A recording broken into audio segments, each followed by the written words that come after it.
In 2008, Professor Peter Mbati became the 6th Vice-Chancellor of the University of Venda until early 2018. He left an undisputed legacy for the university that was struggling to showcase itself as an institution of higher learning. When he took over the reins, the institution was on the verge of collapse. Its aging infrastructure was unable to cope with the ever-growing enrollment. It had to depend on structures set up during the institution's birth 3 decades ago. Those who were in the institution renamed it Alex, an informal settlement. Some students used to have their lessons under the tree, which are now used as a refreshing side. On the other side, those who forced to be in the lecture room had to make a marathon sprint every day to secure a seat for themselves or risk missing the lecture. In his early days at the University of Venda, Professor Mbati would often sit quietly alone and wonder if he had what it took to meet the challenges of his new employer. Now, coming to the end of his 2 terms in office as Vice-Chancellor, Professor Mbati leaves with a distinguished record of having turned the fortunes of the institution for the best and lifting the morals of both staff and students in the past decade. Former chairperson of council Ms. Shirley Mabusela recalled the dire situation that prevailed at the university when Mbati arrived to begin his term. Mabusela recalled how students' residence and lecture halls were overcrowded and dilapidated. The situation was so dire that the institution earned the dubious nickname of Alex, referring to the slum conditions of Alexandra Township in Gauteng.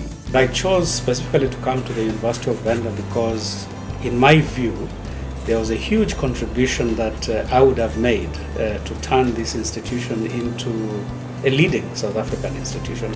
He rolled up his sleeves and, working with the university community and other stakeholders, Mbati quietly knuckled down to hard work.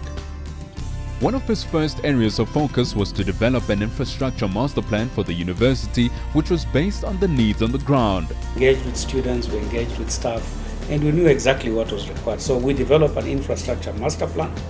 We had an idea about the costing, and the important thing now was to look for the funds.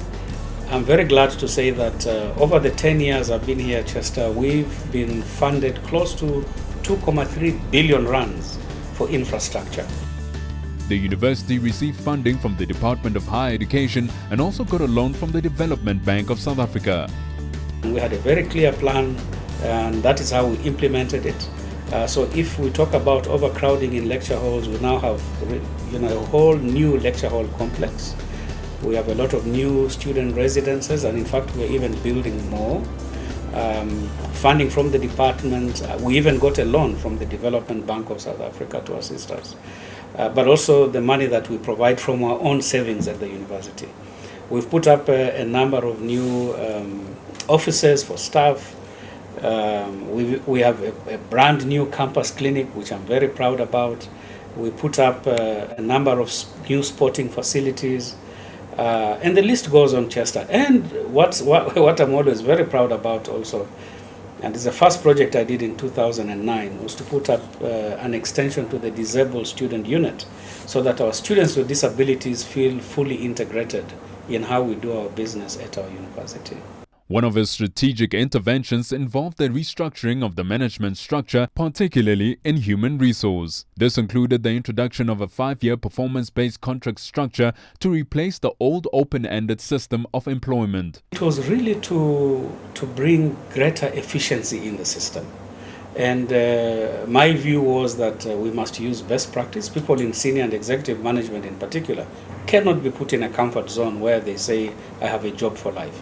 And so that is why we introduced the new structure, where we moved away from permanent positions to 5-year performance-based renewable contracts. And I can tell you, Chester, I think that contributed a lot to the increased efficiency that we nowadays enjoy at our university, because everybody knows their renewal of the contract is really based on their performance.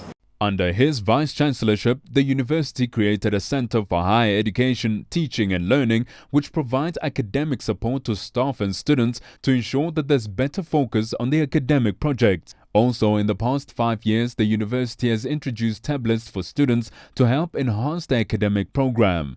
They also introduced blackboards which allow ICT platform for teaching and learning. You see, this job is a high adrenaline job. You work 24 hours a day, 7 days a week, because constantly you are thinking, where am I taking my university? What are the challenges? What are the opportunities? What can I bring to my university?